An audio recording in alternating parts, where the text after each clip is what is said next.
ఇండియాలో అత్యధిక ప్రజాదరణ కలిగిన ముఖ్యమంత్రి ఎవరు? ఇదే ప్రశ్నలో ఓ ఆంగ్ల పత్రిక నిర్వహించిన సర్వేలో ఒడిషా సీఎం నవీన్ పట్నాయక్ అగ్రస్థానంలో నిలిచారు. ఇప్పటి వరకు అగ్రస్థానంలో ఉన్న యూపీ ముఖ్యమంత్రి యోగి ఆదిత్యనాథ్ ను వెనక్కి నెట్టి ఆయన మొదటి స్థానంలోకి వచ్చారు.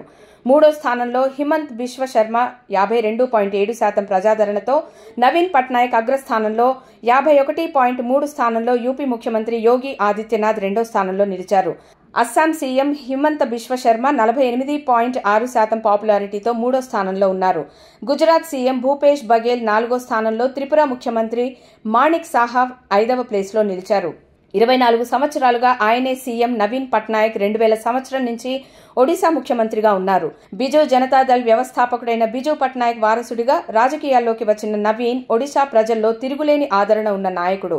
అవివాహితుడైన ఆయన ఒడిశా ప్రయోజనాల కోసమే పనిచేసే వ్యక్తిగా ప్రజల్లో చెరగని ముద్ర వేసుకున్నారు. తనంతట తాను విరమించుకుంటే తప్ప నవీన్ పట్నాయక్ ను ఓడించే వ్యక్తి ఇప్పటికైతే ఒడిశా రాజకీయాల్లో లేరని చెబుతారు.